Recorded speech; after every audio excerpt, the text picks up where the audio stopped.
Okay, so let's just dive right in. We're unpacking a moment where mythology's greatest agent of chaos, Loki, he finally runs out of road. He really does. The context here is just so heavy. It is. The cosmic tragedy has already happened. Balder, the most beloved god, the god of light, is dead. And it was Loki's fault. Directly his fault. Absolutely. And the narrative just sets this mood of pervasive sadness. It says the sorrow is absolute, that gray rains fell unceasingly, and the world was just, completely joyless. And it's more than just sadness, isn't it? It's like this atmosphere of fundamental broken trust. Yes. And this feeling of impending doom. The gods know deep down that Balder's death is the first real irreversible step toward Ragnarok. And it's into this incredibly fragile, grieving world that Loki chooses to launch his final fatal attack. Mm-hmm. So our mission today, it's a deep dive into that story. Loki's final betrayal and his punishment, this isn't just about catching a bad guy. Yeah. This feels like a structural necessity for the end of the world that's coming. We're drawing, as always, just from the sources, and we're going to unpack the details, the chase, the sheer ingenuity used by both sides. Both Loki and the gods, yeah. And then the truly horrific, lasting consequences of his binding. We're really focused on the mechanism of justice that the gods came up with when, the scales tipped from mischief to just unforgivable malice. And what's fascinating here, I think, is how the context shifts. The second Loki reappears. How so? The source material really emphasizes his unrepentance. He feels absolutely no guilt after Balder's death. Not at all. It's just this aggressive bitterness that he wasn't, sufficiently appreciated for his role and everything. His actions aren't fun anymore. Right. It's not about stealing a necklace or something. Exactly. It's calculated. Yeah. He's trying to expose the deep structural hypocrisy of Asgardian law, and that leads directly to the conditions needed for the world to end. So this is it. This is the end of his freedom. And the prelude to everything else. Okay, so let's set the scene for this disaster. We are at Aegir's Hall. The sea giant's domain. Exactly. It's the autumn feast. And the setting is so crucial because Aegir's Hall, it's not even in Asgard proper, but it represents this place of sacred hospitality. It's supposed to be a sanctuary. Right. And everyone is there for this communal moment. The purpose is supposed to be joy. Yeah, drinking the fresh brewed ale, which was brewed in that enormous cauldron Thor had to haul back from the land of the giants ages ago. The story in itself. It is. So this should have been a celebration of community, of strength, a necessary moment of shared comfort after everything that's happened. But Loki's the poison in the system. And the narrative gives us this almost clinical psychological look at his state. It does. He didn't just drink a bit too much. He drank past enjoyment, past self-control. The description is so precise. He drank himself beyond joy and laughter and trickery and into a brooding darkness. That's the key shift, isn't it? It is. His usual, quick wit, the thing that made him sort of tolerable, even if he was infuriating, it's gone. Mm-hmm. And it's replaced by this deep-seated internal bitterness that's just waiting for a trigger. And the trigger is so mundane, it's almost nothing, which makes his reaction all the more shocking. Oh, is it? Yeah. The other gods are just praising Aegir's servant, Fimifang, just for being good at his job, for his swiftness. A basic compliment. And Loki just snaps. He sprang up from the table and instantly kills Fimifang with a knife. Wow. And that move, on a social and political level, it's just catastrophic. Oh, completely. This is a cold-blooded murder in a peaceful hall, is a complete violation of Frith. The sacred contract of hospitality. Exactly. That contract underpins all of Norse society. Sure. So when Loki murders Fimifang, he doesn't just kill a servant. He shatters the fundamental social contract of peace. And the gods' reaction is telling. It is. They don't argue. They don't even punish him right then and there. They're horrified. They just drive him out into the darkness. Because the violation demands this huge public response. It's not just about human justice. It's about restoring cosmic order. But Loki, being Loki, he doesn't stay driven out. Of course not. He uses that time while the feast continues in what must have been total misery to plan his big re-entry. He comes back, right. And he's standing in the doorway with that signature, chilling, sardonic smile.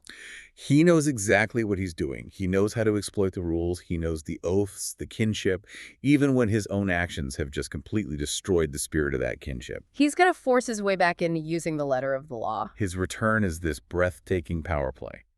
and it's aimed squarely at Odin. At the Allfather himself. Yeah, he walks right up to Odin and challenges him in front of everyone, reminding him of their ancient sacred bond. He says the words that just paralyze the king of the gods. You and I mixed our blood long, long ago, did we not? The audacity of that. It's total audacity. As you're listening to this, you just have to appreciate the weight of that statement. This is his leverage point. And Odin, for all his power and wisdom, he is absolutely bound by his own past promises, by the sanctity of that oath. It's almost unbearable, isn't it? You think, why can't he just say the oath is void? Look at what Loki's done. Exactly. But that's a crucial point about the Norse worldview. An oath is a cosmic force. Yeah. It's sometimes even more powerful than the gods themselves. Odin can't just discard it. Why not? Because to do that would be to undermine the entire basis of divine and cosmic order. It would make Odin a liar. You would destabilize the whole universe. And the source notes that tension visually. It says, Odin's good gray eye stares into Loki's green eyes, and it is Odin who looks away first. He's trapped by his own honor. He has to uphold the bond, even with a murderer and a betrayer. So Loki smiles even wider. He knows he's won. He's weaponized the highest God's own moral code against him. Right, and he insists on the specific terms. Odin swore he would only drink at a banquet if Loki, his sworn blood brother, drank with him. So Odin has to give in. He has to. He gruffly allows the wolf's father. Which is such a great, angry insult, a reference to Fenrir. It is. He allows him to sit beside him. And look who has to move. Vidar, Odin's own son. His silent, powerful son, the god who is destined to survive Ragnarok and avenge Odin's death. He has to get up and make room for the betrayer. That one small detail just foreshadows so much, the immense personal cost of this. Yes, Odin is sacrificing the comfort of his loyal son for an ancient promise he's morally trapped by. It's not forgiveness. It's a painful, tactical upholding of the rulebook. And once he has that seat, a seat secured by the oldest sacred law, the floodgates of venom just open. It's not a drunken argument anymore. This is a calculated, systematic verbal assault. Designed to just dismantle the reputation of every single divine being in that room. It's the verbal equivalent of what he did to Fimafeng, but aimed at their souls, their standing. And the power of these insults it's incredible. Loki knows exactly where to stick the knife. He's using secrets the gods thought were long dead and buried. The source is so clear on this. It says each insult was woven with just enough truth to make it wound. That's the key. He's a psychological terrorist. He's exposing their shames, their past acts of cowardice, infidelity, things they thought were safely forgotten. And he moves through the room with this malicious glee. He targets the gods, calling them cowards. He targets the goddesses, calling them, gullible and unchaste. Which in a martial society is just designed to cause absolute humiliation. And the sheer breadth of the attack, systematically moving through the entire pantheon. It's not random. Not at all. It shows a deep, calculated intention to maximize misery and burn every single relational bridge he has. And the gods are just paralyzed. They can't fight back effectively because there are kernels of truth in what he's saying. And they can't physically attack him because of the oath Odin just upheld. So the feast hall has become this theater of cruelty with Loki as the unchallenged star. And the misery just goes on and on until one god arrives. The one who doesn't do debate. Thor. When Thor bursts in, he is the ultimate force of consequence. He doesn't get into a war of words. He doesn't care about the sanctity of the oath. Or the truth in the insults. Not at all. He understands one thing. Immediate physical consequence. He just threatens to use Mjolnir to shut Loki's evil mouth for good and send him straight to hell. And that brute, immediate physical threat, that's the only thing that works. It's the only thing that forces Loki to finally leave the hall. It's a moment where strategy fails and just raw power succeeds. But even as he's swaggering out, he does one last thing. He seals his fate. He moves beyond just personal insults into this open, destructive prophecy aimed at the whole place. He turns to Aegir, the host. And delivers this specific, terrifying curse. It's not an insult, it's a vow of destruction. He says, you brewed fine ale, but there will never be another autumn feast here. Flames will take this hall. Your skin will be burned from your back by the fire. Everything you love will be taken from you. This, I swear. And that's it. That's the definitive point of no return. He's gone from mischief to prophecy. From an annoyance to a sworn enemy of divine order. By swearing to bring total destruction, he ensures the hunt that follows is going to be absolute. So Loki leaves the hall, and the next morning he's processing what he's done. But the source is very clear. It says he felt no shame. Right. Shame is not in his nature. But he did understand with this chilling clarity that he'd pushed too far. The gods weren't just going to exile him this time. They were going to hunt him down to the ends of the earth. The protection of the blood oath is basically over. It's over. The gods are just too angry to abide by it any longer. So he starts preparing, and his preparations are meticulous. He's a strategist. His retreat is very detailed. He builds himself a fortress, a house on a mountain near the sea, and it's designed purely for defense and surveillance. And the key architectural feature is completely strategic. 4 doors. One on each side, so he can see danger coming from any direction. It's the fortress of a paranoid genius, built for perpetual vigilance. And his transformation strategy is just as cunning. He's looking for a natural defense the gods can't counter. So during the day, he becomes a salmon. A silver salmon. And he hides in this deep, protective pool at the bottom of Frennings's Falls, which connects by a stream to the river, and the river leads straight to the sea, his ultimate escape route. He calculated, probably correctly, that the gods, who are mostly land and air deities, could not catch salmon as they swam. He thought he'd found the perfect fluid, inaccessible defense. But here's where the story gets so interesting. Loki is so fundamentally a planner, a counter-planner, that he starts strategizing against himself. Yes, this is my favorite part. Even in his solitude, his mind is working on the worst-case scenario. It's the ultimate self-sabotage. He starts to doubt his own safety. He asks himself, could there be a way of catching a fish in the deep waters? This self-doubt leads directly to an act of pure, world-changing invention. Yeah. He asks, how would I, the craftiest of all, catch a salmon? And he takes a ball of nettle yarn. And he starts knotting and weaving it into the first-ever fishing net. It's just, I love that detail. The very mechanism that will end his freedom is an invention of his own paranoid genius. And he proves that it's possible. He thinks, yes, if I use this net, I could catch a salmon. But his own ingenuity immediately forces him to react. He's proven the net works, so now he has to come up with a counter for that. Exactly. He immediately starts devising the counterplan. If the gods make a net like this, he decides, he can jump it, or swim upstream, even up the waterfall, before they can haul it in. He's so caught up in this intellectual game of outsmarting himself that he doesn't realize the actual threat is already at his door. He's focused on the theoretical problem, and then he looks out one of his 4 strategic doors and just freezes. The gods are coming, silent and determined. They've almost reached his house. The time for planning is over. The time for action is now. And his reaction is immediate, it's desperate. He doesn't try to hide the net, he flings it straight into the fire. He watches it burn with satisfaction, thinking that by destroying the blueprint, he's safe. And then he steps into Frennings's Falls, transforms into the silver salmon, and just vanishes into the deep pool. The chase team arrives, the Aesir surround the house, but he's gone. And Thor, naturally, is ready to either use brute force or just give up. He says he could have transformed himself into anything. We'll never find him. This is that classic tension, isn't it? Brute strength versus intellectual analysis. And this is where the wisest of the gods steps forward. Kvasir. And we should probably remind you, the listener, about Kvasir's origin because it's essential here. He was a being created from the spit of all the gods. That made him the wisest of all. And when he was murdered, his blood was brewed into the mead of poetry, which grants wisdom and eloquence. So his very identity is knowledge and synthesis. He has this unique insight into patterns. And he steps into the role of forensic detective. He just bypasses the brute force, thinking completely. This deduction scene is magnificent. It's like mythology meets CSI. It really is. Kvasir doesn't look to the sky or assume magic. He looks down at the fireplace and the floor. He examines the ash. He physically touches it. He sniffs it, tastes it, and identifies it as burned cord. Specifically, nettle twine, just like the ball they find in the corner. And Thor's impatient, right? He's calling it foolishness, a waste of time. But Kvasir just proceeds with this flawless forensic logic. He ignores the skepticism. He notes the pattern in the ash residue, a crisscross diamond shape. And crucially, that the squares are perfectly regular. The regularity, that's the clue. This wasn't random kindling. And from that, he deduces the tools Loki must have used to get that perfection. The scrap wood on the floor for spacing the knots, the stick jutting from the floor to tie the end. So you're saying he identified not just the material, but the whole engineering process just from the ash pattern? Yes. It's incredible. He correctly names the invention. A net.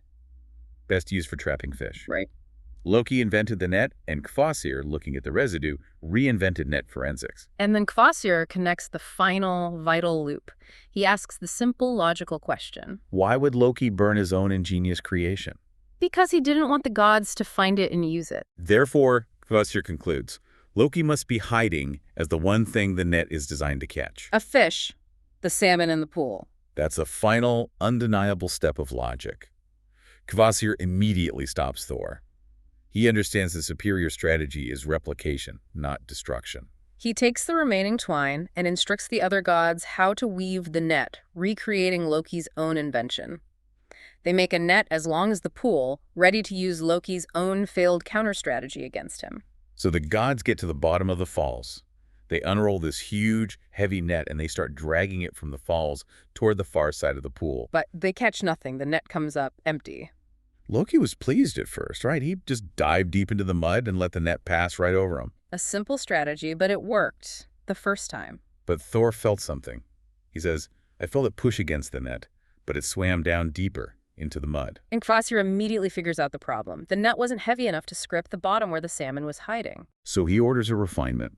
They gather heavy stones with holes in them, weights, and tie them to the bottom of the net.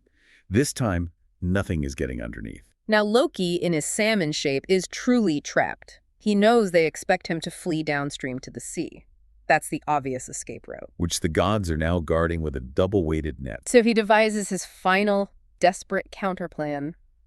Do the unexpected, swim back up the waterfall. It's an act of spectacular defiance against gravity and logic. The gods are hauling the weighted net, completely focused on the depths, and they're taken totally by surprise when this huge silver fish, bigger than any salmon they'd ever seen, just springs up over the net. With a twist of its tail defying gravity, and it starts swimming up the waterfall. But Kvasir's foresight saves the day again. He'd already split the Aesir into two groups to keep dragging the net to make sure Loki couldn't reach the sea. But Thor has a special role. Kvasir tells Thor to wade into the middle of the river, ready to snatch Loki out of the air like a bear catching a salmon the next time he tries to leap. Thor is the final absolute barrier. He's standing right where cunning fails. The most is the moment of capture. Loki shoots into the air again, a final desperate leap for the sea. But Thor is ready. He's as fast as any bear. He grabs the fish in midair. Loki is described as the slipperiest of salmon. He wriggles, tries to slip through Thor's massive fingers, but Thor grips harder. Specifically, down by the tail. I love that detail. It grounds the myth so perfectly in the physical world. It gives us that amazing etiological observation. The mythical explanation for a real phenomenon. The source says that salmon have been narrower near the tail ever since that day, permanently marked by Thor's inescapable grip, a physical scar on nature itself. Loki is captured. The gods bring the net and wrap it tightly around the thrashing fish. It starts to drown in the air, gasping for water, and then transforms back. Back into the panting, terrified Loki, and his frantic question, "What are you doing? Where are you taking me?" is met with just absolute silence. None of the gods reply or even meet his eye. Which signals everything, doesn't it? They're not engaging with him as a peer anymore, or even as a god bound by oaths. Judgment has passed. Justice, cold and cruel, is inevitable. The destination, then, is as critical as the capture itself. The journey is all about increasing the dread, the psychological isolation. They carry him deep into the mouth of a cave, a dark descent into the earth. Past bats and stalactites, this is the deepest, most isolated place the gods could possibly find. It symbolizes the profound nature of the punishment they're about to inflict, a punishment that's meant to last until the end of the world. And the pass gets so narrow that they eventually let him walk. And he has to endure this long trek with Thor right behind him, Mjolnir's master, his hand heavy on Loki's shoulder. He's being escorted to his own downfall. And we really have to pause here and just reflect on the sheer, calculated horror that is waiting for him. In the deepest part of the caves, under the light of burning brands, the ultimate horror unfolds. He recognizes them before he even sees their faces clearly. His wife, Sigyn, and their two sons, Narfi and Vali. And his heart just sinks. His plea is immediate and desperate, and it's maybe the only hint of true emotion we see from him in this whole story. No, do not hurt them. They did nothing wrong. This is the moment you realize the gods aren't interested in just simple restraint. They're interested in psychological destruction that serves their own legal framework. So the sons, Narfi and Vali, they try to invoke the only rule that should protect their father, The blood oath between Odin and Loki. Vali pleads, "He is our father. You have sworn oaths that you will not kill him." They're desperately clinging to the concept of unbreakable divine law, the very law Loki just used against Odin. And Kvasir, the legalist of the moment, confirms the loophole with this icy detachment. They cannot kill Loki. But, he states very clearly, they are bound by no such oaths to his sons. It's a cold, calculated, legalistic loophole to commit a monstrous act of collateral violence. It shows that while the gods have to uphold their oaths, they're willing to commit this profound moral crime, the murder of the innocent, to enforce justice on the guilty. And they need fetters, right? Fetters strong enough to hold a god. And they need to establish a consequence that mirrors Loki's own crime. The death of a beloved brother, Balder. So they choose to replicate fratricide.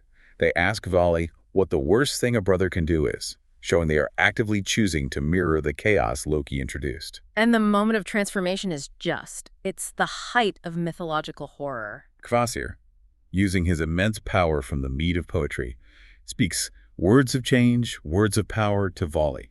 And Vali's human shape just falls away. He's transformed instantly into a wolf. The intelligence, the love, the humanity, it all just fades from his yellow eyes. Replaced by pure hunger, by anger, by madness. The sudden violent shift from loving son to murderous beast is a calculated psychological weapon aimed directly at Loki. And the wolf that was Vali attacks his own brother, Norfi. Narfi, we're told, was brave. He only took one step back. He tried to stand his ground. But the wolf just tore him apart, ripped open his throat, spills his entrails onto the rock floor. The source is unflinching. It is.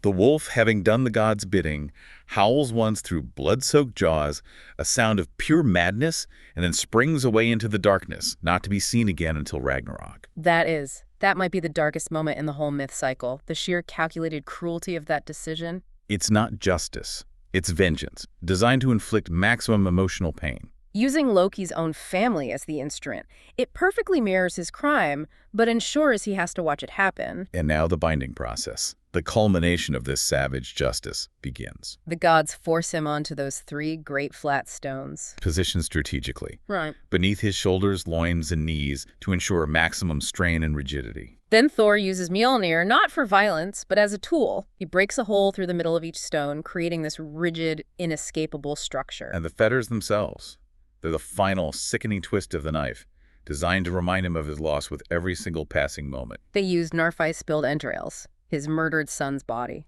to bind him tightly through the holes, securing his neck, his shoulders, his hips, his legs. This binding isn't just physical restraint. It is psychological torment made real. And then they perform the final transformative act. They turn the organic intestines of his son into fetters so tight and so hard that they might have been iron. Permanent. Inescapable. And Sigyn, Loki's wife, she just watches silently through her tears, weeping for the death of one son, the madness of the other, and the total dishonor of her husband. But the punishment isn't complete, is it? There's a final element of eternal torment. And this is delivered by Skadi, a perfectly chosen figure of cold, necessary vengeance. Right. She's the giant daughter of Thiazi, who was killed by the Aesir in a previous, justified act of violence. So she carries her own deep-seated, justifiable grievance against the gods, which makes her the perfect agent to inflict this ultimate lasting pain upon Loki. And the setup is this engineering marvel of cruelty. Skadi brings the last tool of torture, a large, writhing, twisting snake. She doesn't kill it. She winds it around the stalactites directly above Loki's face, ensuring the head is positioned precisely above his eyes. Its fangs are ready to drip poison. And the first drop falls. It burns his eyes, causing him to scream and convulse, twisting uselessly against the bonds that were once his son. This spectacle is the final act for the Aesir. Their terrible, brutal need for retribution is satisfied. And they begin to depart, one by one, with grimly satisfied looks. Their justice is done. Their responsibility is finished. They leave him trapped between the physical bonds of his dead son and the burning agony of endless venom. But Kvasir, the last to leave, he says something to Sigyn. He does. He confirms that the god's quarrel is only with Loki. He tells Sigyn, the grieving widow and mother, that she isn't being punished. She's free to do whatever she wishes. But she doesn't leave. She chooses a path of eternal devotion and sorrow. She sacrifices her freedom for the slim chance of mitigating her husband's pain. It's such a profound image of silent, endless love amidst ultimate torment. Sigyn, using that large bowl she was commanded to bring, takes it, and stands beside Loki's head. She says nothing. What was there to say? But she weeps silently, performing this eternal labor of catching each drop of poison as it falls from the snake's fangs into her bowl. And this establishes the eternal cycle of torment and momentary relief. The bowl fills so slowly, drop by precious drop. It's an agonizingly long vigil. But eventually the poison fills the bowl to the brim. And it is then, and only then, that Sigyn has to turn away to pour the venom out, to empty the bowl for the next round. And that momentary lapse, the necessary time it takes for her to empty the bowl, that is the critical moment of his agony. While she is gone, the snake's poison falls directly onto his face and into his eyes. And he is a god, the pain is immeasurable. He convulses then, jerks and judders, jolts and twists and writhes. The intensity of his divine pain is so immense that it's felt externally. It forces its way out of the cave and into the larger world. And we have to emphasize this all happened long, long ago in time out of mind. But the consequence persists. It shapes our reality in Midgard. This enduring pain is literally built into our world. The source connects Loki's agony directly to a natural phenomenon. And this gives the myth immediate physical relevance to you, the listener. When Loki convulses and writhes in his iron-hard chains. The earth itself shakes. When that happens, the source says, we here in Midgard call it an earthquake. It's such a powerful, primal explanation for cosmic instability. The ground beneath our feet is literally unstable because a grieving wife paused her vigil for just a moment. Every earthquake is a reminder of the ultimate price paid for enforcing order on the trickster god. And the cycle just continues relentlessly, a clock counting down to the world's end. Sigyn still waits, whispering that she loves him, holding the bowl. She will continue this task until the very end. Until Ragnarok comes and brings the end of days. Her devotion ensures the world's current unstable stability. But her necessary betrayal, emptying the bowl, causes its momentary chaos. She's the eternal paradox, the protector and the unwitting source of Midgard's tremors. So if we synthesize all that, the key takeaway for me is that Loki's story is this profound narrative about the limits of chaos and the terrible price of order. It shows that even the most cunning planner, the inventor of the net, the master of transformation, can be caught, and not by brute force, but by a superior wisdom. Kvasir's flawless forensic deduction. Exactly. And what stands out to me is the legal paradox. The story shows the unbreakable nature of oaths, which stopped Odin from killing his blood brother. Right. But it's balanced by the unforgiving nature of consequence, which allowed for the brutal, strategic sacrifice of Loki's own sons. The deepest cruelty was using his own family as the foundation of his prison, turning organic bonds into unbreakable iron fetters. We've really seen how invention can be turned against the inventor, and how the simplest detail like that perfectly regular pattern of ash can reveal the deepest secret. It's a reminder that every action, even in mythology, creates a corresponding and often terrifying reaction. Loki chose chaos. And the gods returned it tenfold, building their stability on his agony and the suffering of his family. So consider this. The justice the gods imposed on Loki, it wasn't just designed to punish him. Fundamentally, it was designed to preserve him. That's a great point. They had to keep him alive, agonizingly, because the prophecies demand he be present, bound, but ready to break free for the final conflict, for Ragnarok. He's the cosmic pressure cooker. Yeah. Held captive by the very concept of irreversible consequence. So if Loki's misery is what keeps the world shaking, if his terrible eternal pain is what grounds Midgard, then what stability are we truly built upon? The god's peace is literally paid for by a serpent's venom and a wife's silent, unending vigil. Think about that until the moment the earth trembles next, and until the next time we dive in.